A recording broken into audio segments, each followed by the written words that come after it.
ரிஷப ராசி. மேஷத்திற்கு பிறகு வரும் அடுத்த ராசி ரிஷப ராசியாகும். நிலைத்த தன்மை, வாழ்வாதாரம் மற்றும் பொருள் வளர்ச்சியை குறிக்கிறது. காளையால் குறுக்கிடப்படும் ரிஷபம் வலிமை, சகிப்புத்தன்மை, உயிரை எழுப்பும் உயிர் சக்தி மற்றும் பாதுகாப்பும் நிலையான சக்தியை குறிக்கிறது. இதன் அடிப்படை விவரங்களை பார்ப்போம். இதன் சின்னம் காளை. இதன் ஆளும் கிரகம் சுக்கிரன். அன்பு, அழகு, ஆறுதல், செல்வம் மற்றும் இன்பங்களின் கிரகமாகும். இதன் தத்துவம் பூமி தத்துவம், நிலைத்த தன்மை, நடைமுறை மற்றும் பொருள் ஆகியவற்றை கூறுகிறது. ஸ்திர ராசி எனப்படுகிறது. நிலையான, நீடித்த, மாற்றத்தை எதிர்க்கும் தன்மை உடையது. இதன் இயற்கை குணம் தாமசிக். அடித்தளம், பாதுகாத்தல் மற்றும் பொருள் சார்ந்தது.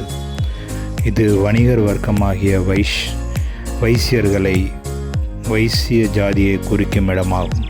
வளங்கள், வர்த்தகங்கள் மற்றும் செல்வத்துடன் இணைக்கப்பட்டுள்ளது. இது ஒரு பெண் ராசி. இதன் திசை தெற்கு. தலைமை தெய்வம் லக்ஷ்மி தேவி, செல்வம் மற்றும் செழிப்பின் தெய்வம். ஜோதிடத்தில் மேஷம் படைப்பை தொடங்கிய பிறகு ரிஷபம் குவிப்பு, வளர்ச்சி மற்றும் பாதுகாப்பை குறிக்கிறது. இதன் உறுப்பு பூமியாகும். அடித்தளம் பொறுமை, நடைமுறை தன்மையை குறிக்கிறது. நிலம், சொத்து, செல்வம் மற்றும் உணவை நிர்ணயிக்கிறது. சுக்கிரன் ஆடம்பரம், கலை, அழகு, அன்பு, நல்லிணக்கம் மற்றும் வாழ்க்கையின் இன்பத்துடன் வலுவாக இணைக்கப்பட்டுள்ளது. இது உறுதிப்பாடு மற்றும் தொடர்ச்சியை குறிக்கிறது. ரிஷபம் திடீர் மாற்றத்தை எதிர்க்கிறது மற்றும் பாதுகாப்பை மதிக்கிறது.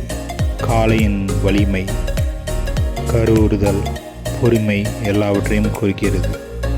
இதன் தாங்கும் உறுதி, கட்டமைப்பு திறனுக்காக நிற்கிறது. ரிஷபம் தர்மத்தின் மதிப்பை குறிக்கிறது. சமநிலையை பராமரித்தல் மற்றும் வாழ்க்கையை ஆதரித்தல். பொறுமை, நிலைத்த தன்மை, நன்றியுணர்வின் பாடம் முதலியவற்றை கற்பிக்கிறது. வளர்ச்சியின் நிலையானதாக, வேரூன்றியதாக இருக்க வேண்டும் என்பதை நினைவூட்டுகிறது.